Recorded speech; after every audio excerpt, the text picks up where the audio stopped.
जी के एक भक्त थे जिनकी काफ़ी उम्र हो चुकी थी और उनको कोई संतान नहीं थी। बाबा जी ने एक बार उनको सेब प्रसाद के रूप में दिया और कहा अपनी पत्नी को खिला देना, वह गर्भवती हो जाएगी। लेकिन उन्होंने वह सेब जाकर किसी 70 वर्ष के वृद्ध व्यक्ति को दे दिया और उस प्रसाद के बारे में सारी बातें भी बता दी। आगे क्या हुआ? क्या बाबा जी का आशीर्वाद फलीभूत हुआ? आगे की कहानी जानने के लिए चैनल में बने रहिए। चैनल को सपोर्ट करिए, लाइक कमेंट शेयर करिए। बाबा के द्वारा भक्तों को दिए जाने वाले प्रसाद का विशेष महत्व होता था। वो बहुत सोच समझकर अपने भक्तों को प्रसाद देते थे।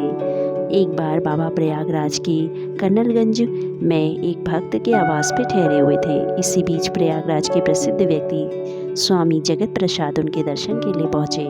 वह साथ में बहुत सी मिठाइयाँ और फल लेके आए थे। जब वो जाने लगे तो बाबा जी ने एक सेब उठाकर उन्हें दे दिया और बोले, इसे अपनी पत्नी को खिला देना, तुम्हें संतान की प्राप्ति होगी। जगत प्रसाद सेब का प्रसाद लेकर हाथ में बाहर गए और सोचने लगे, इस 60 की उम्र में मैं अगर संतान मेरी होती है तो मैं उसे कैसे पालूंगा?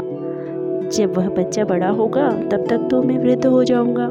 जगत प्रसाद अपने भतीजों को ही अपनी संतान मान चुके थे और उनकी देखभाल कर रहे थे। इसी बीच एक वृद्ध बाबा के दर्शन के लिए आए थे और उनकी उम्र लगभग 70 बरस की होगी। जगत प्रसाद ने उनसे बात करते हुए बाबा का प्रसाद दिया और दिखाया और सारी बात बताई। वह सज्जन भी निसंतान थे। जगत प्रसाद ने कहा, यदि उन्हें संतान की इच्छा है तो ये सेब वह ले ले।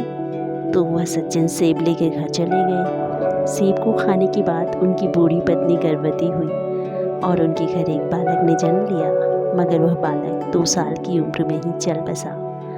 इस घटना के बाद कई वर्षों तक जगत प्रसाद ने जब बाबा से मिलने गए तो उन्होंने बाबा से उस चमत्कारी सेब के बारे में पूछा और कहा कि बाबा, उस बच्चे की मृत्यु कैसे हो गई? बाबा ने कहा, वह सेब मैंने तुम्हें दिया था, तुम एक 62 साल की बुढ़िया को खाने को दे दिया तुमने, फिर बच्चा कैसे बच सकता था? बाबा ने कहा, आशीर्वाद जिस भक्त के लिए होता है वह उसी के लिए फलीभूत होता है और किसी दूसरे को वह आशीर्वाद देने के लिए नहीं होता। इस प्रकार जगत प्रसाद जी जान गए कि वह आशीर्वाद उन्हीं के लिए दिया गया था, ना कि किसी और के लिए। इस प्रकार बाबा जी को सब पता था कि किस भक्त को कैसा आशीर्वाद दिया जाना चाहिए। इसी तरह की कहानियाँ सुनने के लिए आप चैनल में बने रहिए। चैनल को सब्सक्राइब करिए, लाइक कमेंट शेयर करिए और कमेंट में जय बाबा नीम करोली महाराज राम राम जरूर लिखिए। आप सभी का चैनल को सपोर्ट करने के लिए बहुत बहुत आभार।